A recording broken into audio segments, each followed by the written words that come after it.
Jemaat yang dikasihi Tuhan, dimanapun Bapak Ibu Saudara sekalian berada, salam damai sejahtera bagi kita sekalian. Kami Majelis Jemaat GKI Bungur terus berdoa bagi Bapak Ibu Saudara sekalian di dalam anugerahnya tetap sehat, bersemangat, dan menjadi berkat.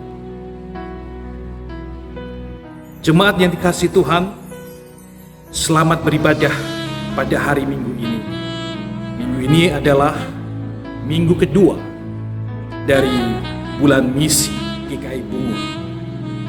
Nah, marilah kita beribadah bersama-sama dengan tetap fokus kepada Dia, Tuhan, Juru Selamat kita. Dan kita setia di dalam beribadah, menyembah, serta melayani Dia.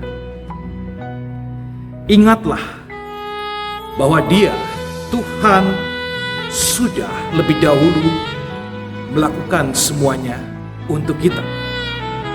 Kepada kita yang lemah, berdosa, dan berseteru, orang-orang yang tidak layak ini, Dia telah memfokuskan kasih-Nya atas kita. Di dalam firman Tuhan, Injil Lukas pasal 4 ayat 18 dan 19. Roh Tuhan ada padaku, oleh sebab Ia telah mengurapi aku untuk menyampaikan kabar baik bagi orang-orang miskin, dan Ia telah mengutus aku untuk memberitakan pembebasan kepada orang-orang tawanan dan penglihatan bagi orang-orang buta, untuk membebaskan orang-orang yang tertindas dan memberitakan tahun rahmat Tuhan telah datang. Puji Tuhan, itulah Injil, kabar baik, kabar sukacita. Nah, hari ini bagaimana keadaan kita? Bagaimana mereka yang ada di sekitar kita? Bagaimana dengan negara kita ini dan dunia kita? Mereka memerlukan Injil. Injil yang tidak hanya teori yang diperkatakan, namun Injil yang hidup dan menjawab. Kita yang telah menerima anugerah Allah, kita dipanggil di dalam Yesus Kristus untuk membawa berita Injil ini, Injil keselamatan yang kita bawa kemanapun kita berada. Melalui kepedulian kita dan doa-doa kita, melalui saling memaafkan dan menerima, melalui pemberitaan mulut kita ini, melalui teladan hidup yang benar dalam keseharian kita, melalui uluran tangan kita yang tidak lagi egois dan pelit mau berbagi, kita memberitakan Injil Kristus yang utuh, yang hidup, yang nyata. Jemaat yang dikasihi Tuhan, dalam masa-masa yang sulit ini justru menjadi ujian, tantangan, dan kesempatan bagi kita mengabarkan Injil atau sama sekali tidak ada dan kita kehilangan semua itu. Selamat berjuang, menyenangkan hatinya Tuhan, dan kita selalu mengalirkan berkat yang dari Tuhan itu. Selamat beribadah Bapak Ibu Jemaat Tuhan. Tuhan memberkati kita.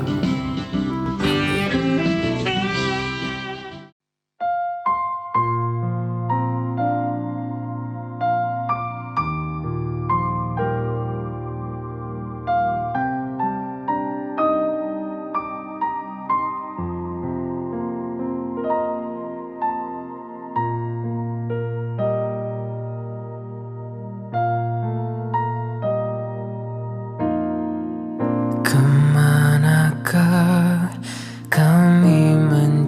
mencari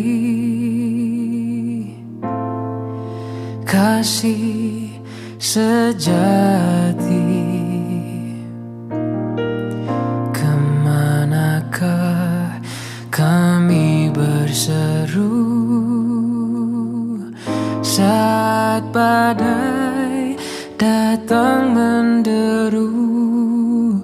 Yang kami tahu hanya Kau yang mampu pulihkan segala sesuatu. Kami perlukan keajaiban-Mu, kami butuhkan sentuhan tangan-Mu. Kami tak dapat jalan sendiri, kami perlu Kau Tuhan.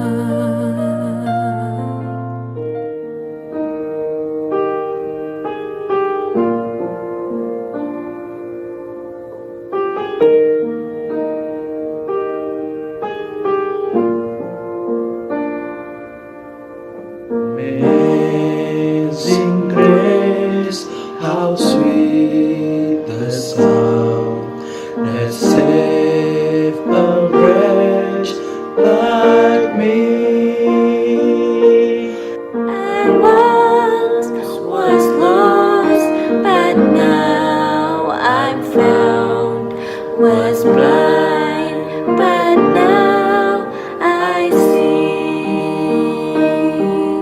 This grace that taught my heart to feel, and grace my fear relieved. Precious dear, that grace of me, I first believed. My chains are gone, I've been set free. My God, my Savior, has ransomed me.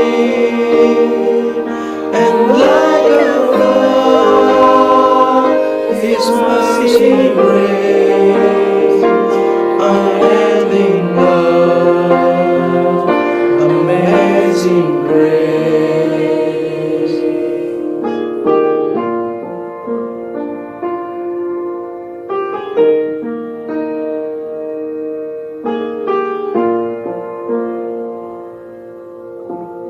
Lord has promised good to me. His word my heart secures. He will my sin and worship me as long as love endures. My chains are gone, I've been set free. My God, my Savior, has ransomed me. And like a flood, His mercy reigns, unending love, amazing grace. My chains are gone, I've been set free. My God, my Savior, has ransomed me. And like a flood, His mercy reigns, unending love, amazing grace. The earth shall soon be sold like snow, till the sun forbear to shine.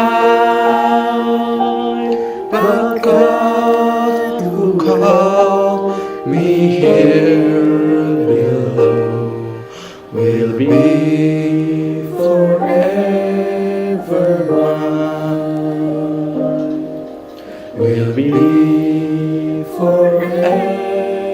You are forever mine.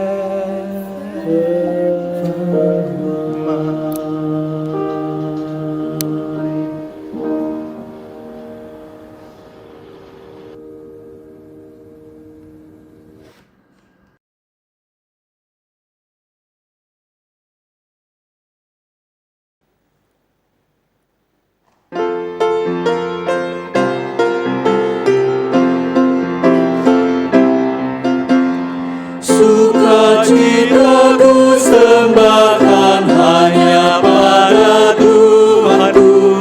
Hatiku bagaikan bunga mekar karena sinarnya.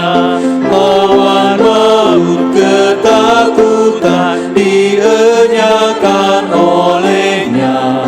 Pripadaku sukacita, hatiku dicerahkan. Sumber berkat pohon rahmat, anugerahnya kekal. Sukacita kehidupan mengalir memancarlah. Anak Tuhan bersaudara, hidup dalam kasih-Nya. Kita saling mengasihi dalam suka yang bakal. Jemaat yang dikasihi oleh Kristus, kebaktian pada hari ini kita mulai dengan satu pengakuan iman. Pertolongan kita adalah di dalam nama Tuhan yang menjadikan langit dan bumi. Kiranya kasih karunia dan damai sejahtera dari Allah Bapa kita dan dari Tuhan Yesus Kristus menyertai Bapak Ibu Saudara sekalian. Amin. Amin.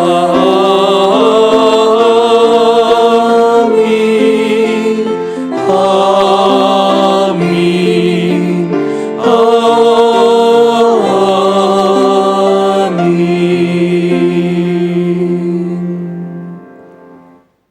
Jemaat sekalian, marilah kita membaca bagian firman Tuhan yang akan membuka dan membimbing kita di dalam kebaktian ini yang terambil dari Yohanes pasal 3 ayat yang ke-16. Demikian firman Tuhan.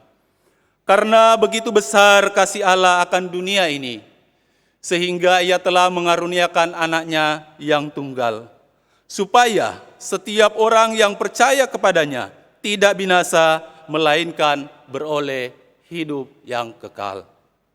Demikianlah Allah mengasihi saudara dan saya. Ia memberikan anaknya mati di Kalvari untuk membebaskan kita dari belenggu dosa serta menyelamatkan setiap kita. Oleh karena itu, marilah kita memuji Dia dengan menyanyikan, demikian Allah mengasihi dunia.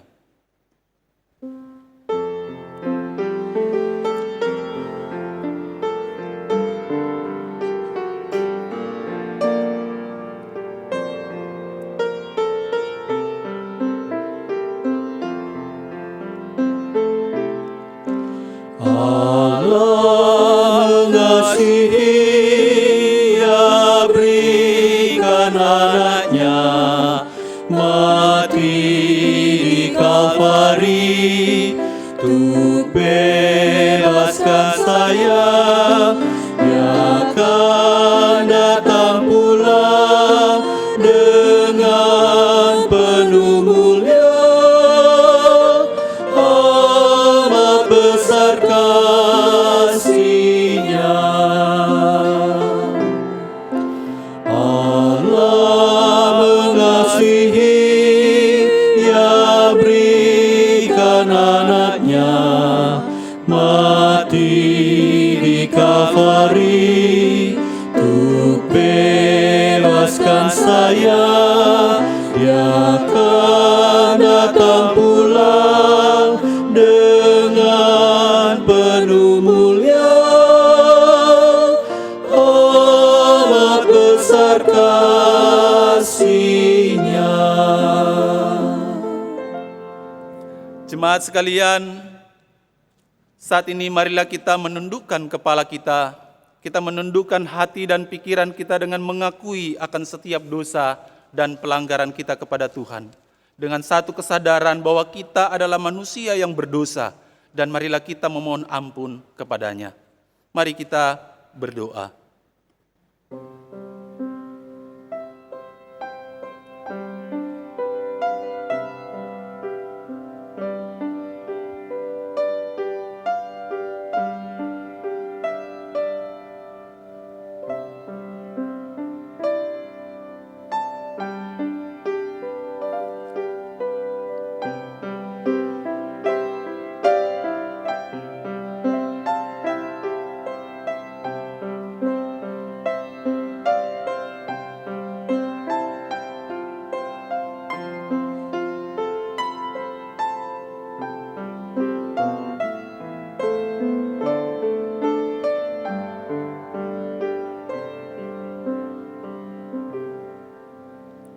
Ya Allah, ya Tuhan,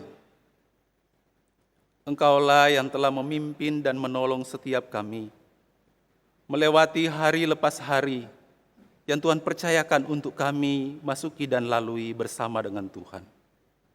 Sungguh kami bersyukur, kami memiliki Allah yang luar biasa, Allah yang kasih setianya tak pernah berkesudahan di dalam kehidupan kami, Allah yang senantiasa menyertai kami, baik di dalam keadaan kami yang baik maupun ketika kami dalam keadaan yang tidak baik.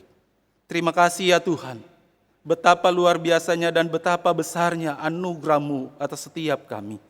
Terpujilah Engkau ya Allah dan Tuhan kami. Kami sungguh merasakan akan kehadiran Tuhan, akan pertolongan Tuhan di dalam hidup kami. Karena itu ya Tuhan, biarlah Engkau Allah yang senantiasa mengarahkan kehidupan kami, memimpin dan menolong kami untuk terus hidup di dalam kehendak-Mu ya Tuhan.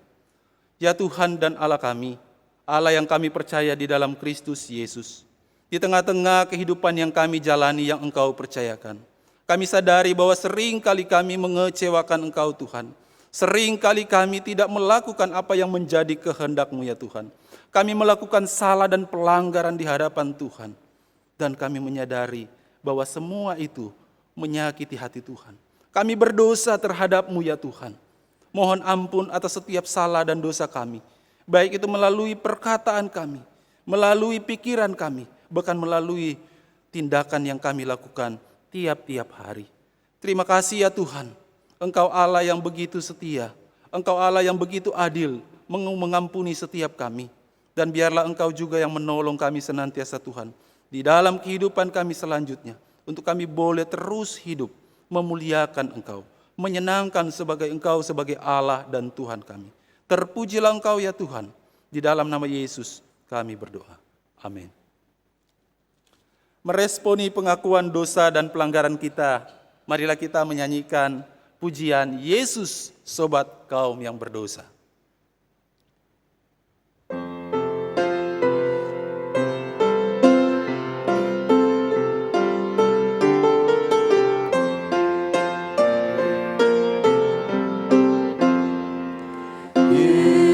Sobat kaum berdosa, dialah Tuhan pengasih. Kawan setru melawanku, ya tetap menjagaku. Haleluya, Tuhan ajaib. Haleluya, sobatku. Kasih setia amat besarlah besertaku selamanya. Yesus penolong kaum susah, meski ombak menerpa. Penghibur dan penolongku, penuntun penuh kasih. Haleluya, Tuhan ajaib. Haleluya, sobat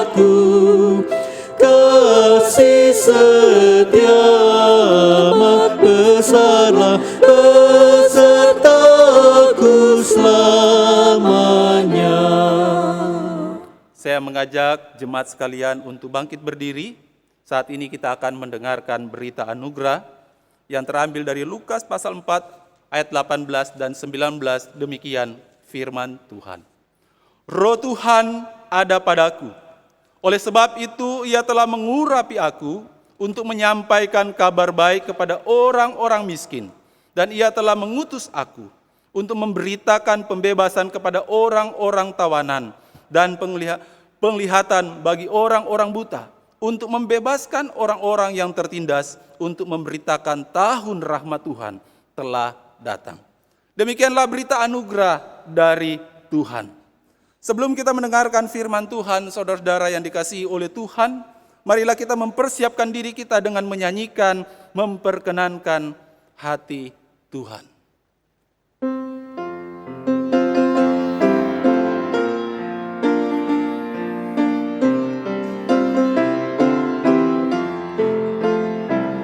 Ku tak mau hidup percuma, tiada hasilnya.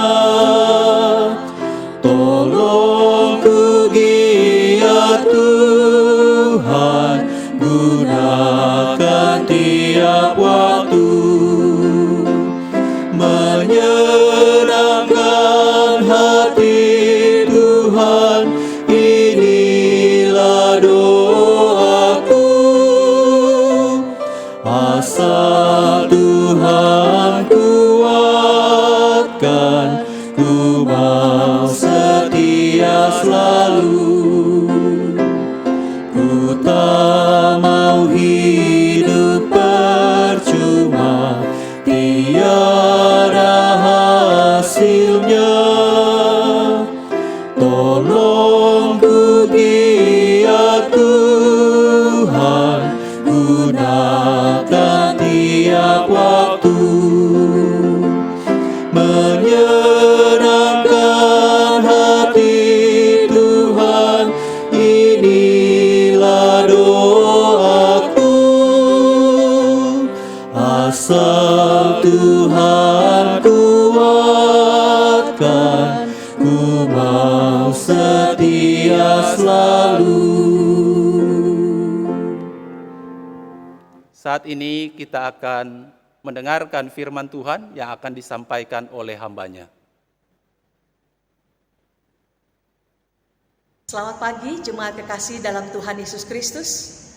Selamat datang beribadah kembali pada minggu ini, dan kita akan masuk di dalam doa. Bapa kami di dalam kerajaan surga, terima kasih kalau pagi ini kami boleh sama-sama datang menghampiri Engkau. Kami menghormati Engkau ya Bapa, Putra dan Roh Kudus, Allah yang memelihara dunia ini, dan segala sesuatu ada di dalam kontrol Tuhan. Ya Allah Tuhan kami bersyukur karena Engkau memelihara kehidupan kami, kesehatan kami. Dan pagi ini kami ingin kembali Tuhan mendengarkan Engkau, belajar di bawah kaki-Mu, supaya kami mendapatkan pemahaman kebenaran yang jelas akan hidup ini. Dan kami boleh tetap beriman, bahkan boleh menjadi alat Tuhan di tengah-tengah bangsa dan negara kami. Karena itu kami berdoa, kiranya Roh Kudus akan menuntun kami dalam kebenaran-Mu. Dan berkatilah jemaat-Mu, juga pimpinlah hamba-Mu hanya bagi kemuliaan. Di dalam nama Tuhan kami Yesus Kristus yang sudah mati dan bangkit, kami berdoa dan mengucap syukur. Amin. Jemaat kekasih di dalam Tuhan Yesus Kristus, firman Allah pagi ini terambil dari Roma pasal 8 ayat 18 sampai dengan ayat yang ke-25. Sebab aku yakin bahwa penderitaan zaman sekarang ini tidak dapat dibandingkan dengan kemuliaan yang akan dinyatakan kepada kita. Sebab dengan sangat rindu seluruh makhluk menantikan saat anak-anak Allah dinyatakan. Karena seluruh makhluk telah ditaklukkan kepada kesia-siaan, bukan oleh kehendaknya sendiri, tetapi oleh kehendak Dia yang telah menaklukkannya. Tetapi dalam pengharapan, karena makhluk itu sendiri juga akan dimerdekakan dari perbudakan kebinasaan dan masuk ke dalam kemerdekaan kemuliaan anak-anak Allah. Sebab kita tahu bahwa sampai sekarang segala makhluk sama-sama mengeluh dan sama-sama merasa sakit bersalin. Dan bukan hanya mereka saja, tetapi kita yang telah menerima karunia sulung roh, kita juga mengeluh dalam hati kita sambil menantikan pengangkatan sebagai anak, yaitu pembebasan tubuh kita. Sebab kita diselamatkan dalam pengharapan, tetapi pengharapan yang dilihat bukan pengharapan lagi. Sebab bagaimana orang masih mengharapkan apa yang dilihatnya. Tetapi jika kita mengharapkan apa yang tidak kita lihat, kita menantikannya dengan tekun.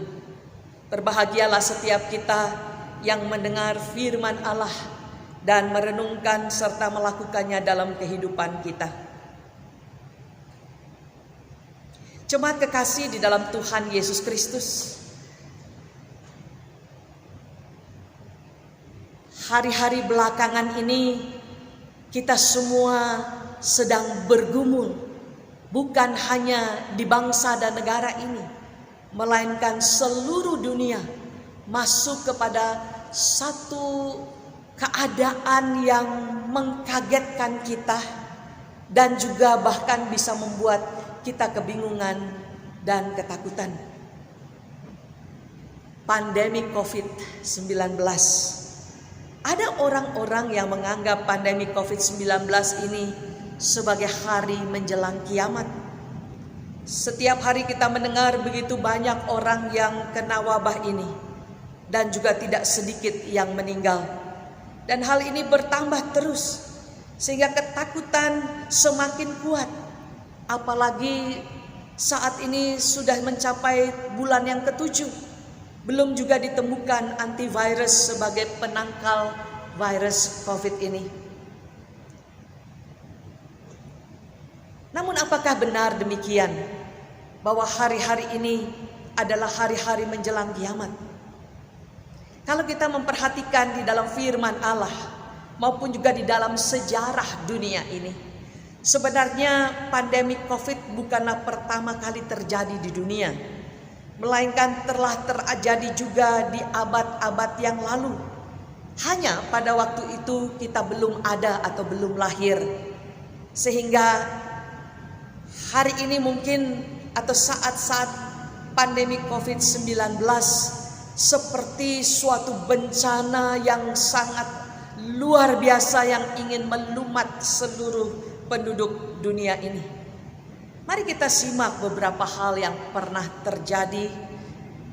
Kalau kita melihat di dalam Perjanjian Lama, di mana juga terjadi di dalam kondisi Musa dipanggil untuk mengeluarkan bangsa Israel, Allah menurunkan tulah-tulah kepada orang-orang Mesir, berbagai-bagai tulah.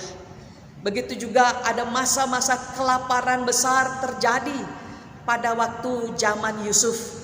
Dan seterusnya juga kalau kita melihat di dalam Perjanjian Baru, di abad-abad kekristenan awal, kita melihat kekaisaran Romawi mengalami juga berbagai-bagai pandemik seperti ini. Mari kita simak lagi bahwa selama periode wabah di era kekaisaran Romawi, abad kedua, orang-orang mencatat atau para sejarawan mencatat wabah Antonine yang mengerikan, di mana mungkin telah membunuh 1/4 kekaisaran Romawi yang sangat dahsyat itu.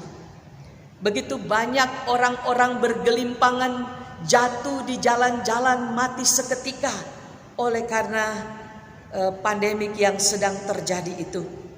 Bahkan juga selama periode wabah di era kekaisaran Romawi, justru banyak sekali terjadi orang berlari ke sana kemari untuk menyelamatkan diri daripada maut.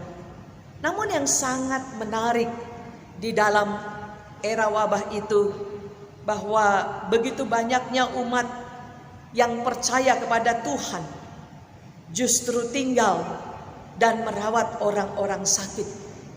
Sehingga yang terjadi bahwa orang-orang sakit ini yang mengalami penderitaan yang luar biasa dan juga yang ketakutan, mengalami banyak sekali kasih Allah melalui kehidupan orang-orang percaya pada zaman itu. Dan sejarah mencatat bahwa sekalipun peristiwa itu sangat mengerikan, membunuh seperempat kekaisaran Romawi, namun orang-orang Kristen terkenal dengan tradisi kasih itu yang akhirnya menyebabkan penyebaran agama Kristen karena kebiasaan daripada orang-orang percaya yang memberikan hidupnya berkorban pada zaman-zaman itu untuk menolong orang-orang sakit. Bahkan kalau kita melihat juga bahwa di dalam masa-masa wabah Sipirianus, rekan Uskup Dionysius mengatakan bahwa tanpa peduli bahaya, banyak orang-orang percaya mengambil alih perawatan orang sakit dan memenuhi setiap kebutuhan mereka. Pandemi yang terkenal dengan wabah Sipirianus ini justru menyampaikan kisah penuh warna tentang penyakit tersebut. Dan wabah ini justru memicu ledakan pertumbuhan kekristenan di sana.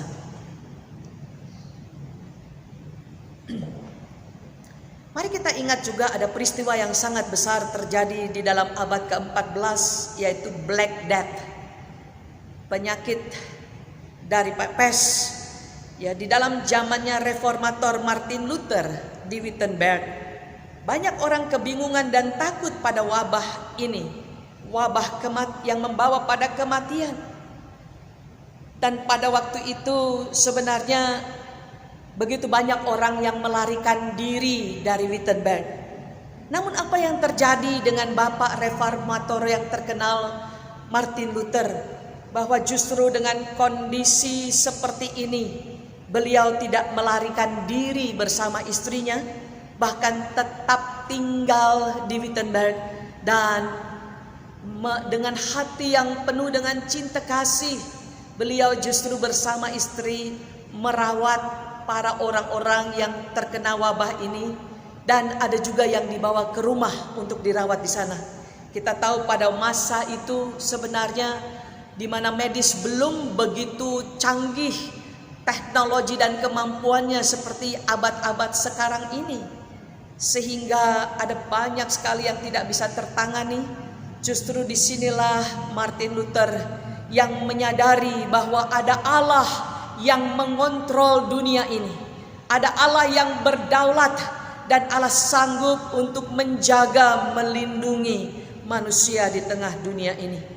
Itulah juga sebabnya bahwa Martin Luther berpendapat sebaiknya dia tinggal, dan di sini kesempatan, dia menganggap bahwa lewat pandemik ini kesempatan besar untuk menyatakan kasih Allah dengan merawat orang-orang yang sakit.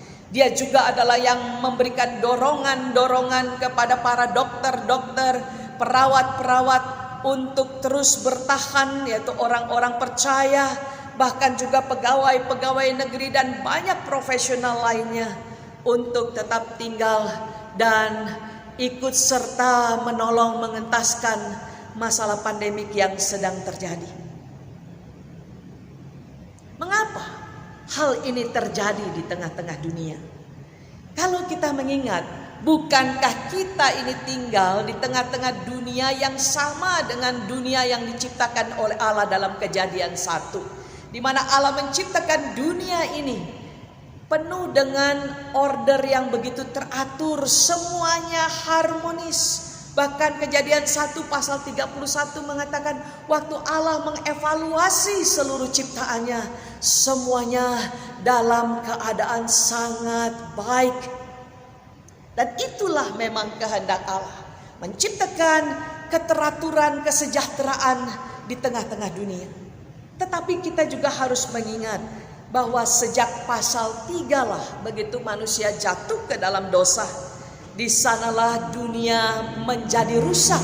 Oleh karena hubungan dengan Allah dan manusia rusak, manusia dengan sesama, dengan diri sendiri, dengan seluruh ciptaan menjadi rusak. Maka kondisi dunia yang kita diami sekarang setelah Kejadian pasal 3 adalah kondisi dunia yang mengalami penderitaan dan kesengsaraan. Pergumulan dialami oleh semua yang hidup di dalamnya. kita bisa melihat betapa mengerikannya dosa itu. Tadi kita baru membaca di dalam Roma pasal 8, ayatnya yang ke-22, Rasul Paulus berkata, sebab kita tahu bahwa sampai sekarang segala makhluk sama-sama mengeluh dan sama-sama merasa sakit bersalin. Begitu penderitaan masuk di tengah-tengah dunia ini, seluruh kita mengalami dampaknya, yaitu manusia mengalami kesusahan, kesulitan, bahkan dikatakan mengeluh seperti wanita yang akan bersalin.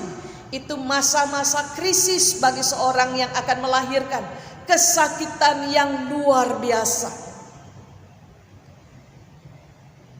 Bahkan juga hal yang sama dalam 2 Korintus 5, kalau kita perhatikan baik-baik yang diuraikan oleh Rasul Paulus. Dikatakan selama kita di dalam kemah ini kita mengeluh karena kita rindu mengenakan tempat kediaman surgawi di atas tempat kediaman kita yang sekarang ini. Sebab dengan demikian kita berpakaian dan tidak kedapatan telanjang. Ayat 4. Sebab selama masih diam di dalam kemah ini kita mengeluh oleh beratnya tekanan, karena kita mau mengenakan pakaian yang baru tanpa menanggalkan yang lama, supaya yang fana itu ditelan oleh hidup. Jadi kalau kita melihat, walaupun kita sulit untuk mengerti mengapa Allah mengizinkan pandemik seperti ini terjadi, dan saya sudah sampaikan bukan hanya pada saat ini, di dalam perjanjian lama dan perjanjian baru, bahkan abad-abad terdahulu sudah ada hal-hal yang diizinkan di dalam pandemik ini. Jemaat kekasih di dalam Tuhan Yesus Kristus, kalau kita memperhatikan betul-betul apa yang sebenarnya disampaikan oleh firman Allah, itu dicoba seorang yang sangat terkenal, sastrawan teolog yang luar biasa bernama C.S. Lewis. Dia mengatakan kalimat yang sangat penting sekali pada masa ini, yaitu pada zaman-zaman dia juga pada masa sulit berjalan. Dia berkata dalam satu tulisannya dalam satu buku yang berkata sangat menarik sekali di sini. Kalau kita perhatikan bahwa dia berkata kalimatnya, saya akan melihat dulu sejenak pada catatan yang ada supaya saya tidak salah membaca daripada apa yang saya tuliskan ini. Bahwa C.S. Lewis menyatakan bahwa kejahatan dan sakit penyakit atau penderitaan bukanlah alasan yang cukup untuk menolak Allah yang baik dan berkuasa. Manusia yang terbatas tak akan pernah mampu menyelami hikmat yang dan pandangan Allah yang maha kuasa melalui pandangan yang sempit dalam memandang segala sesuatu yang ada. Allah seringkali di dalam kita saat senang, Dia berbisik. Di saat kita sedang mengalami pergumulan, Dia berkata-kata. Tetapi melalui suatu pandemi seperti ini, C.S. Lewis mengatakan justru Allah memakai sebagai megafon, berteriak kepada manusia yang kebanyakan dunia ini sudah menjadi tuli, supaya manusia berdiam di tengah-tengah pergumulan yang besar. Allah mengizinkan manusia untuk diam sejenak dan bertanya, apakah yang sedang terjadi? Bahkan juga mendorong kita untuk kembali melihat kepada Pencipta kita. Di masa-masa sulit, Roma 8 pun tadi ya, sekarang kita membaca ayat 28 berkata, kita tahu sekarang bahwa Allah turut bekerja dalam segala sesuatu untuk mendatangkan kebaikan bagi mereka yang mengasihi Dia, yaitu bagi mereka yang terpanggil sesuai dengan rencana Allah. Allah tetap bekerja. Dia bukan Allah yang sudah mati sehingga membiarkan apapun terjadi di tengah dunia ini. Dia bukan Allah yang diam di balik layar sana sehingga segala sesuatu sepertinya tidak ada yang mengontrol. Melainkan Allah tetap adalah Allah yang mengontrol segala sesuatu, berdaulat atas segala sesuatu. Dan kalau dia sampai mengizinkan ada pergumulan besar terjadi di tengah dunia ini, tidak pernah dipakai untuk menghancurkan, melainkan memakai untuk tetap menjalankan misinya di tengah-tengah dunia ini. Memang kematian adalah sesuatu yang mengerikan. Tidak ada seorang pun dari kita yang mengatakan, oh selamat datang kematian. Karena kematian itu adalah upah daripada maut. Sehingga seluruh upah daripada dosa. Sehingga seluruh kita harus mengalami maut itu satu demi satu. Setiap kita sepertinya sedang berada pada ambang-ambang menuju kepada maut. Tetapi pada waktu kita berbicara tentang maut, Allah tidak membiarkan manusia hanya tinggal di dalam ketakutan yang akhirnya nanti mengalami murka yang sebesar-besarnya dibuang ke dalam api neraka. Melainkan kalimat yang begitu luar biasa yang Allah sampaikan. Karena begitu besar kasih Allah akan dunia ini, sehingga Ia mengaruniakan anaknya yang tunggal, supaya setiap orang yang percaya kepadanya tidak binasa, melainkan beroleh hidup yang kekal. Inilah hal yang sangat indah yang kita pelajari, bahwa maut bukan lagi sesuatu yang sangat mengerikan, oleh karena maut telah dipatahkan melalui kematian Kristus di atas kayu salib. Sehingga Paulus berkata dalam 1 Korintus 15, hai maut, di mana sengatmu? Karena maut telah dikalahkan dan Kristus telah bangkit daripada kematian. Maka kalau kita berbicara tentang kondisi saat ini, mari kita melihat kepada Tuhan dan kebenarannya. Bahwa pada masa-masa seperti ini Tuhan tetap ada bersama-sama dengan kita. Dan pada saat-saat seperti ini kita juga diingatkan bahwa Allah adalah Allah juga Allah yang menderita. Dia mengerti penderitaan kita, bahkan penderitaan kita ini tidaklah lebih besar daripada apa yang dia alami pada waktu dia harus menghadapi maut di atas kayu salib. Tetapi dia telah menang. Sehingga sebenarnya maut ini adalah sesuatu memang sementara. Dan pada satu waktu, pada waktu Kristus datang untuk kedua kalinya, di sanalah setiap orang akan mengalami kebangkitan seperti tubuh yang dipakai oleh Kristus pada waktu dia bangkit. Dikatakan di sana bahwa sebab ayat 24 dari Roma 8, sebab kita diselamatkan dalam pengharapan. Tetapi pengharapan yang dilihat bukan pengharapan lagi. Sebab bagaimana orang masih mengharapkan apa yang dilihatnya. Tetapi jika kita mengharapkan apa yang tidak kita lihat, kita menantikannya dengan tekun. Jemaat kekasih Tuhan Yesus Kristus. Oleh karena itu sebenarnya apa yang sedang terjadi ini adalah juga memurnikan sungguh-sungguh iman percaya kita kepada Tuhan. Entah kita sedang ada di dalam gereja atau di luar gereja, apakah kita tetap berfokus kepada Tuhan. Entah kita sendiri atau kita sedang bersama-sama jemaat, apakah kita tetap beribadah kepada Tuhan. Entah kita sedang ada di dalam kelompok Bible study pembentukan iman, atau kita sedang sendiri, kita terus-menerus bertumbuh di dalam iman.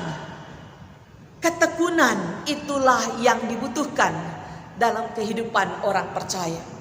Supaya dia terus mengalami kehadiran Tuhan di hari-hari kehidupannya. Dan dia hidup di dalam percayanya. Dan dia bisa melakukan tetap aktivitasnya. Boleh tetap bekerja, berkarya, melayani, dan melakukan berbagai-bagai hal. Tetapi di sisi yang lain, sebenarnya juga Tuhan mengizinkan hal ini terjadi, di mana dia juga sedang terus menjalankan misinya bagi dunia ini. Dan dia sedang mengajak Bapak, Ibu, Saudara, dan saya sebagai orang percaya untuk terus bekerja bersama dengan dia. ayat terakhir yang akan saya ajak kita membaca. Kita lihat betul-betul dari ayat 2 Korintus 5 ayat 15 yang berkata bahwa dan Kristus telah mati untuk semua orang, supaya mereka yang hidup tidak lagi hidup untuk dirinya sendiri, tetapi untuk Dia yang telah mati dan telah dibangkitkan untuk mereka. Kita diajak melalui masa pandemik ini untuk hidup makin hari, tidak hanya mencari terus-menerus kesenangan, kenikmatan pribadi, kesuksesan pribadi. Karena memang kita diciptakan oleh Allah itu segambar dengan Allah, supaya di dalam diri kita ini ada potensi yang bersama-sama dipakai oleh Allah untuk memelihara dunia ini. Itu dikatakan dalam Kejadian 1 ayat yang ke-26 sampai 28. Kita ikut bertanggung jawab kelangsungan dunia ini. Kita bertanggung jawab untuk kelangsungan di dalam bersama-sama mengerjakan misi Allah di tengah-tengah dunia ini. Sehingga ada beberapa hal praktis yang perlu kita pikirkan.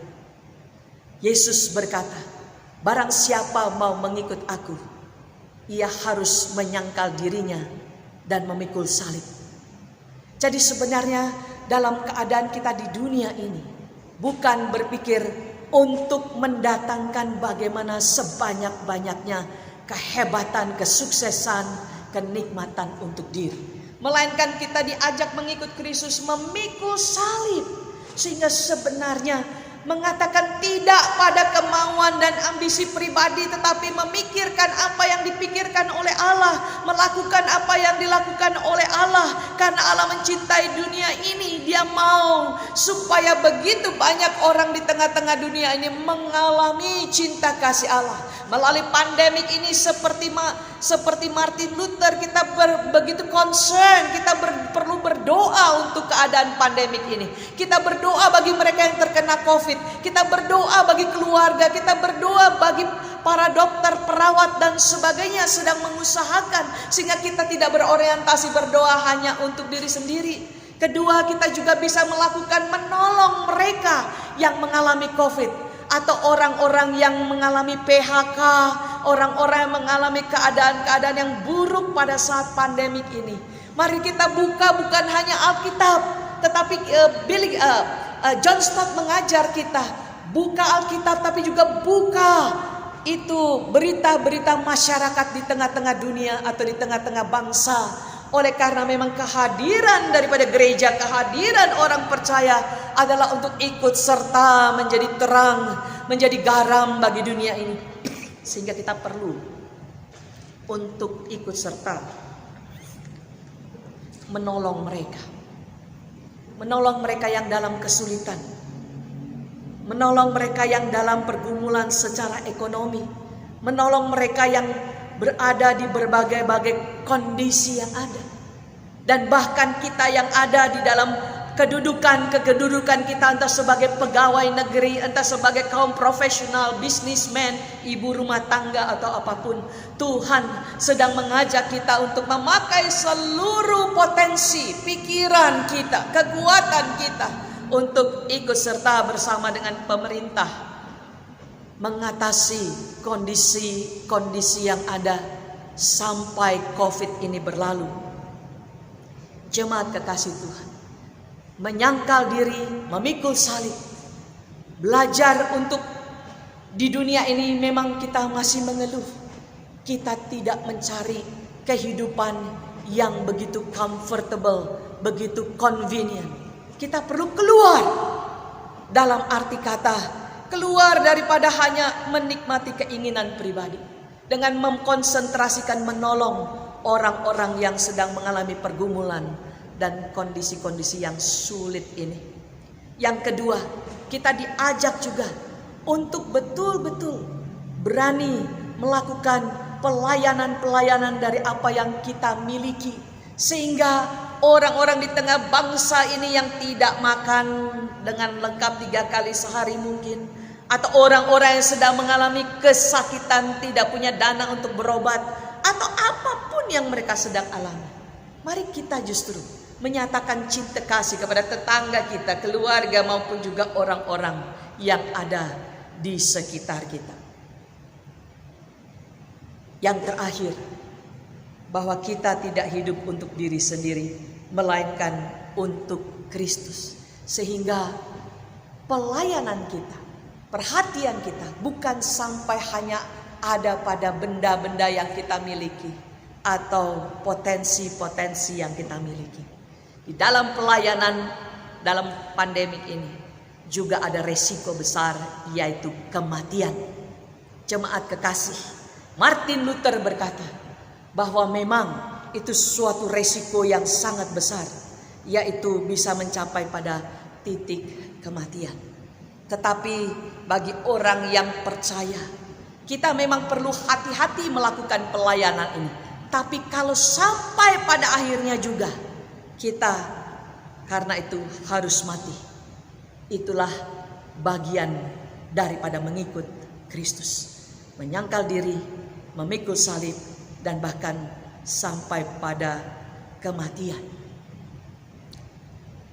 Di sini Paulus mengatakan, barang siapa yang mati di dalam Kristus, pada satu hari dia akan dibangkitkan.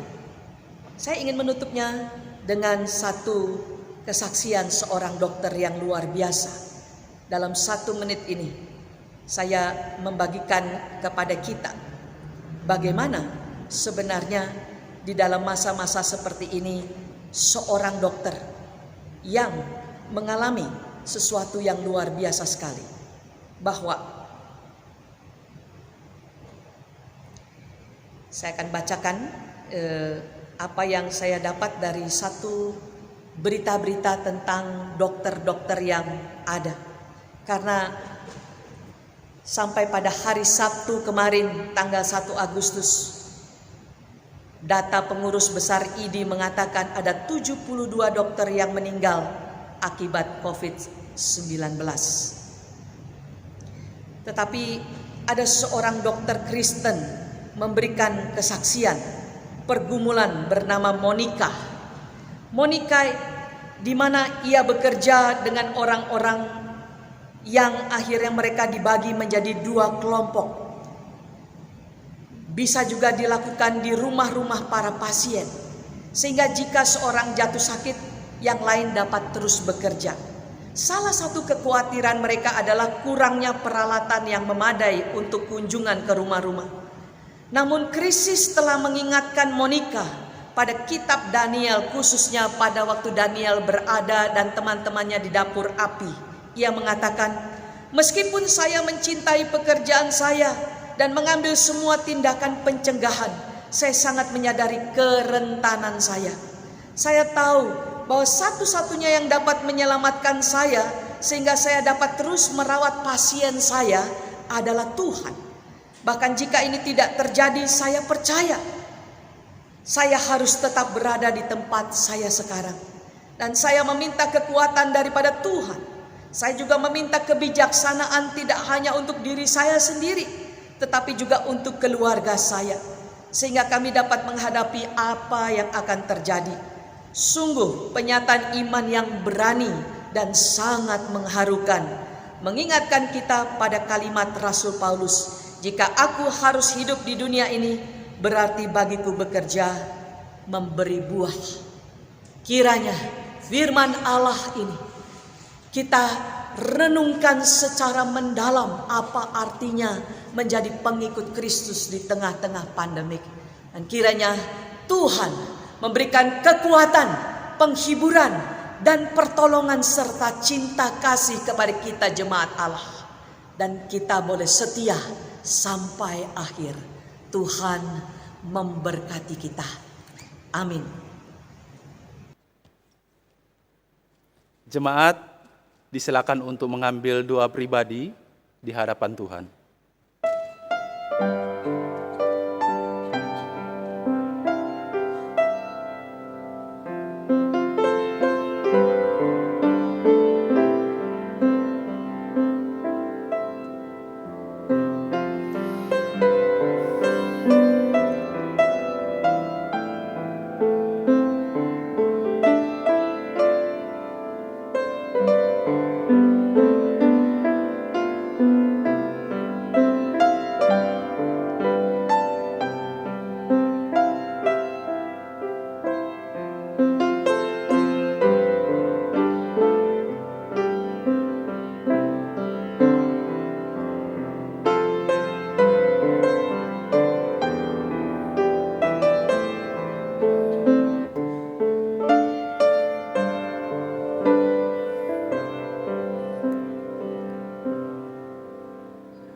Amin.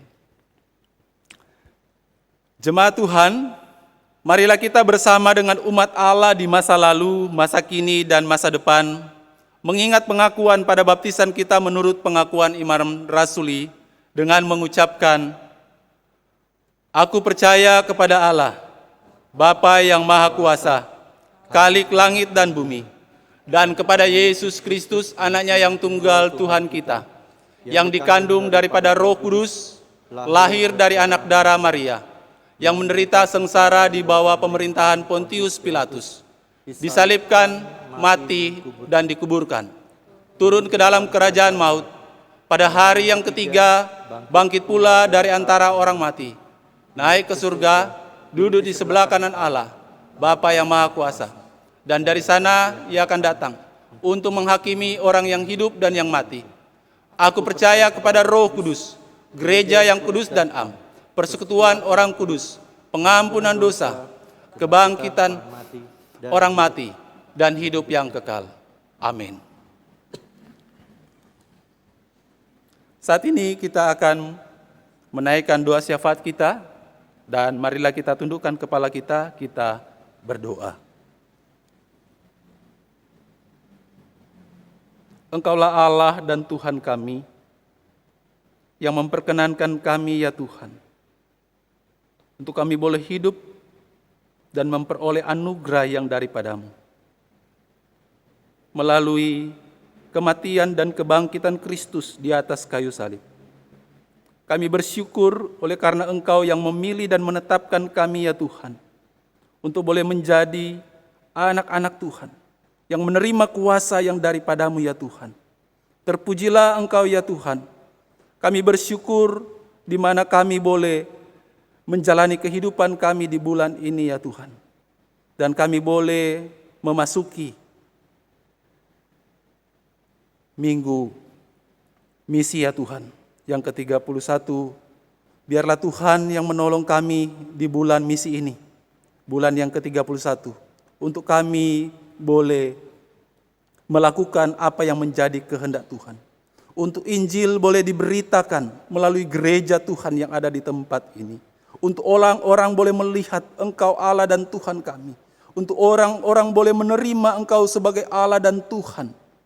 Oleh karena mereka boleh melihat Allah yang hadir di tengah-tengah kehidupan kami sebagai anak-anak Tuhan.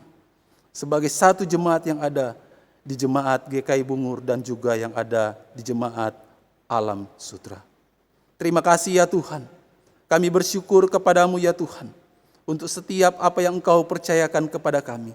Biarlah juga Tuhan yang menolong kami, memampukan kami untuk dapat mengelolanya dengan baik ya Tuhan. Terima kasih ya Tuhan Yesus. Kami mohon pertolongan Tuhan untuk setiap mereka yang terdampak COVID-19. Ya Tuhan, ada begitu banyak ketakutan di dalam kehidupan kami. Dan Engkau Allah mengetahuinya Tuhan. Biarlah Engkau Tuhan menolong kami untuk senantiasa meyakini bahwa hidup dan mati kami ada di tangan Tuhan. Namun demikian Tuhan juga menolong kami untuk boleh hidup bijaksana di tengah-tengah kehidupan yang sedang Tuhan percayakan kepada kami. Ya Tuhan, menyerahkan untuk setiap mereka yang terdampak.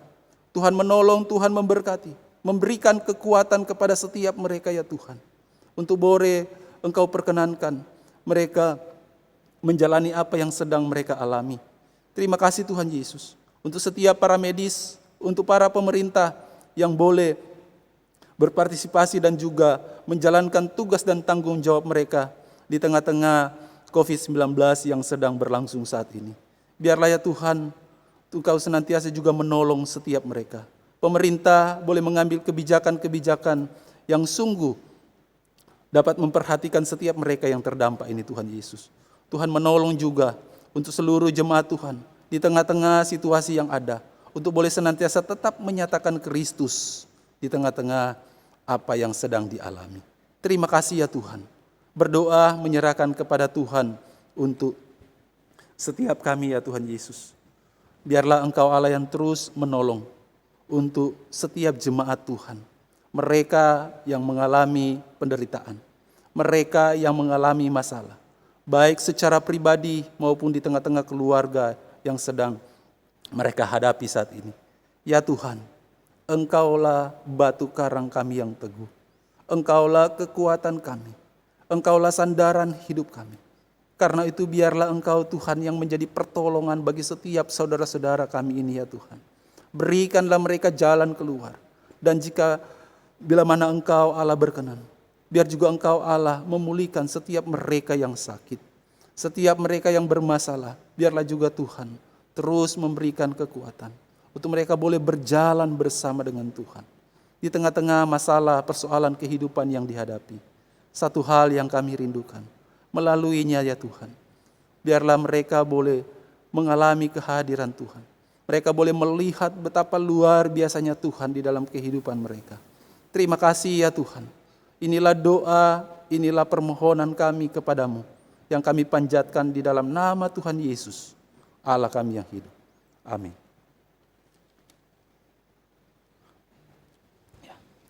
Saudara-saudara yang dikasihi dan diberkati oleh Tuhan kita Yesus Kristus, saat ini kita akan memberikan persembahan sebagai ungkapan syukur kita kepada Tuhan. Dan mengingat bahwa saat ini kita tidak bisa memberikan secara langsung, persembahan bisa saudara-saudara transfer ke nomor rekening yang ada ataupun melalui QR scan yang ada. Dan mendasari persembahan kita pada saat ini, kita akan membacakan satu bagian firman Tuhan, Matius 5 ayat 16, demikian firman Tuhan, demikianlah hendaknya terangmu bercahaya di depan orang, supaya mereka melihat perbuatanmu yang baik dan memuliakan Bapamu yang di sorga. Kita akan menyanyikan pujian kepada Tuhan, kirimlah terangmu.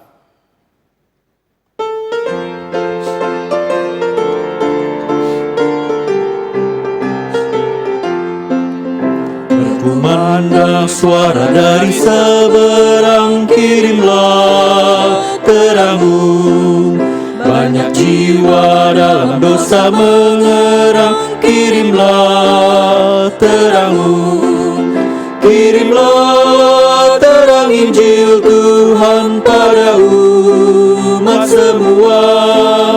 Kirimlah terang Injil Tuhan pada umat semua.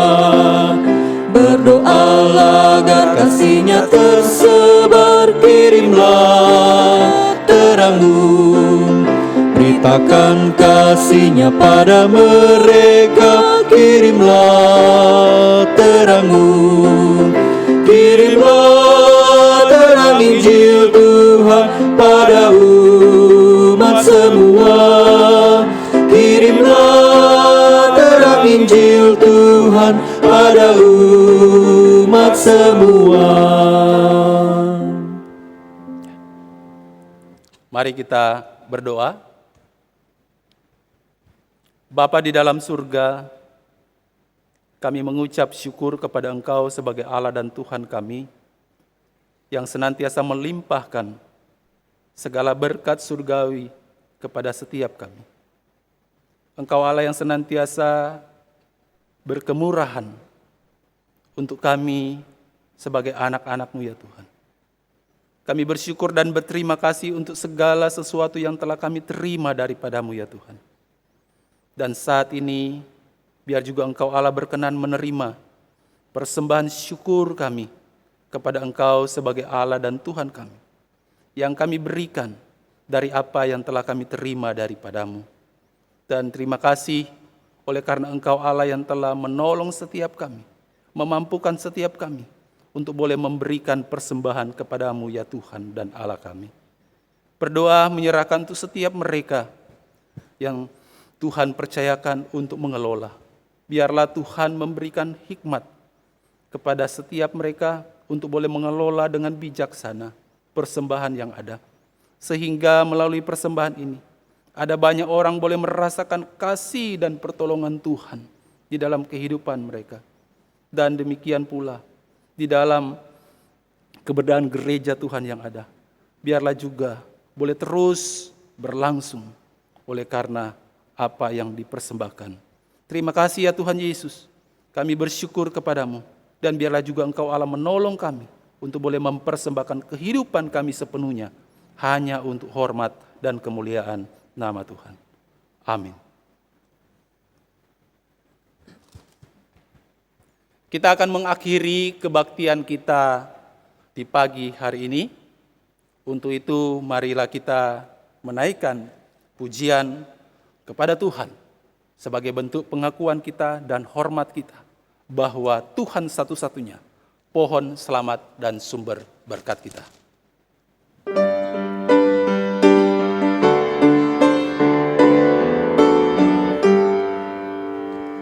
Puji Allah Bapa Putra, puji Allah Roh Kudus, ketiganya yang esa, pohon selamat sumber berkat.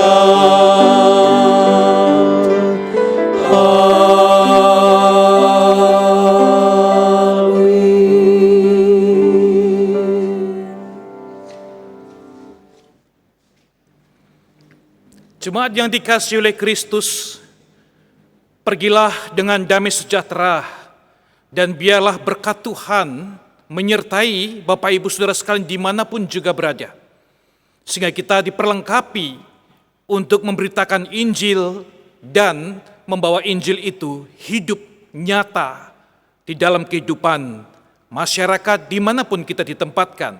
Di sana kita menjadi berkat.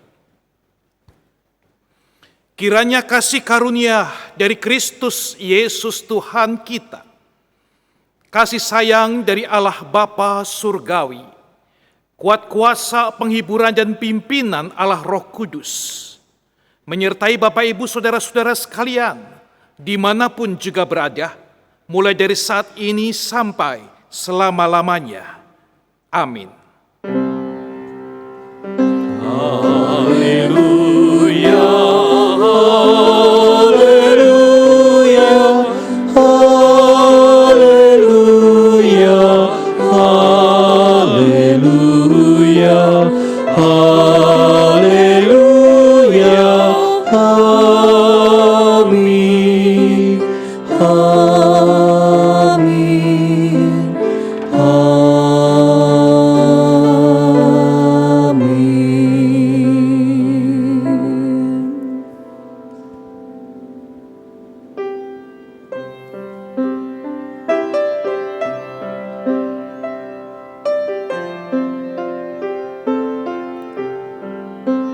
Jemaat Tuhan, kiranya ibadah kita di minggu ini senantiasa menyenangkan Tuhan, dan Tuhan berkenan atas setiap pujian penyembahan kita kepadanya. Dan saat ini marilah kita mengambil saat teduh sejenak di hadapan Tuhan.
Pengabaran Injil kepada orang-orang yang belum percaya.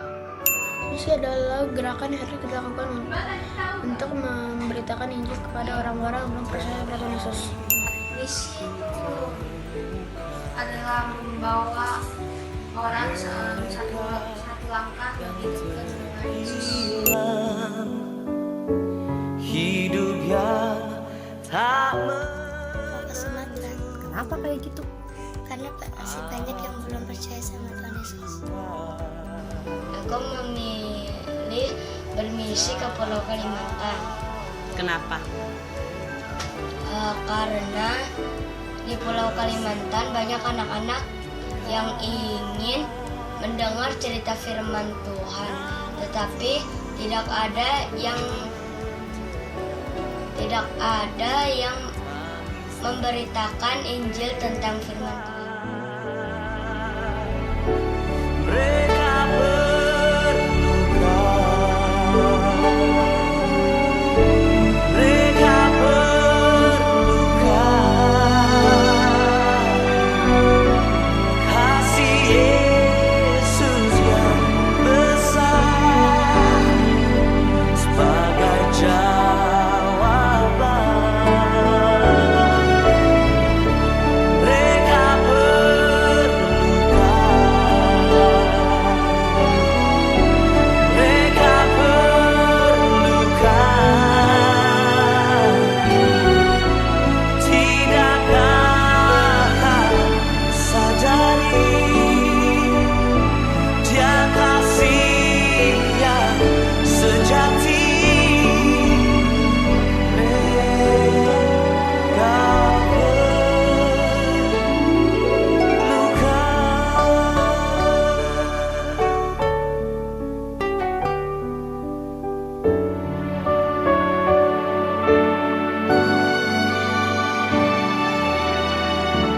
Tuhan memanggil kita untuk membawa terangnya.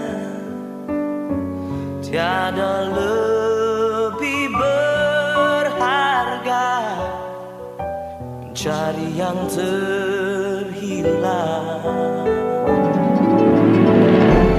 Kasihnya menjelikan, buatku mengerti.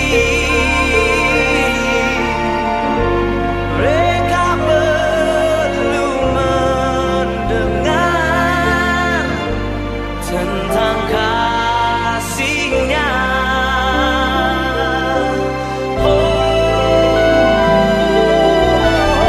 Mereka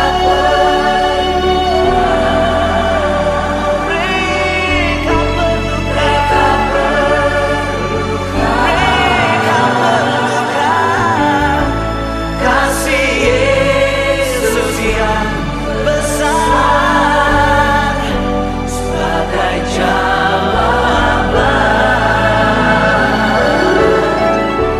Mereka berluka, mereka berluka. Tidakkah kau sadari? Tidakkah Dia kasih yang sejati? Mereka berluka.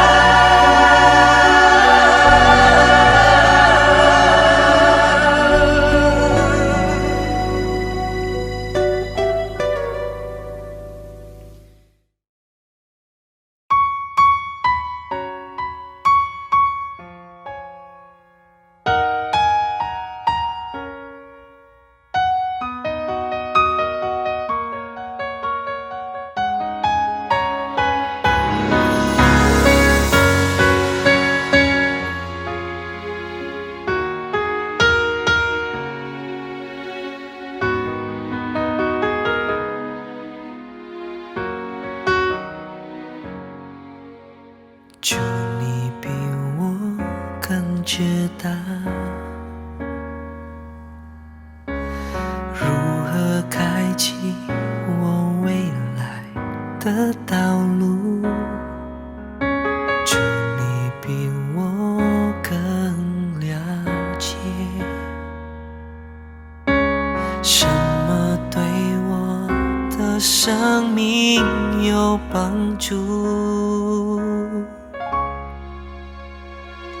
我相信你是上帝将永不会失败，你是我成为得胜有余的勇士。我相信你是上帝将永不会忘记你向我所承诺的应许。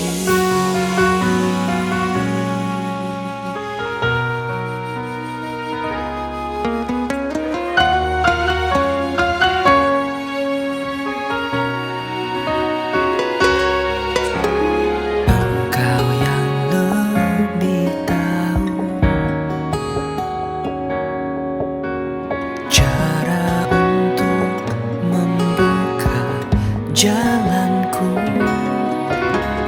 Engkau yang lebih mengerti cara untuk menolong hidupku.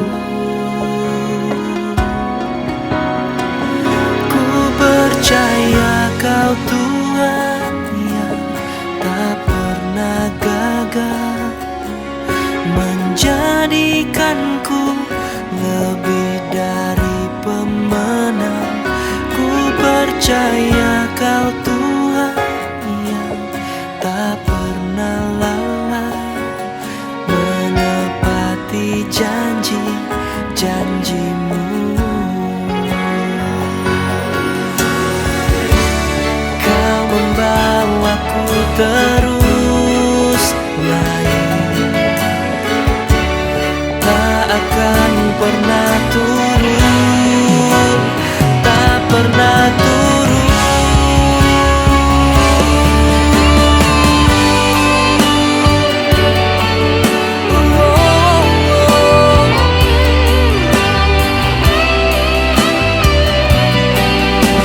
Selamanya percaya, ku percaya Kau Tuhan. Ku percaya Kau tak pernah gagal jadi pemenang.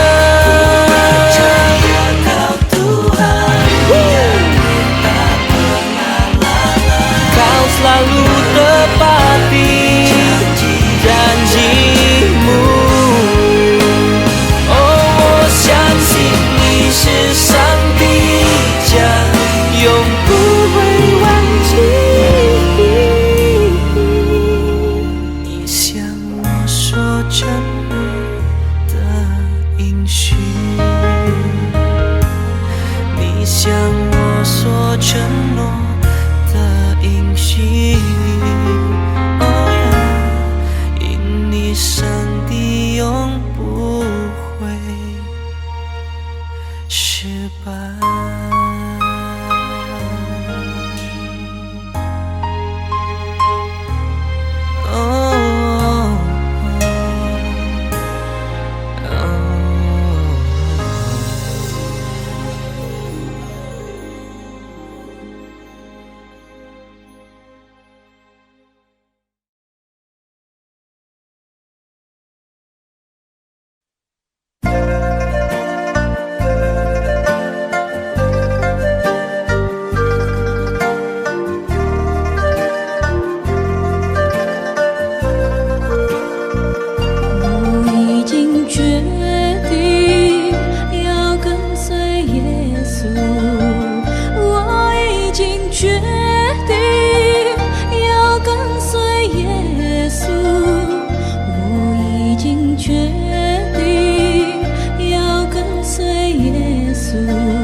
keputusan.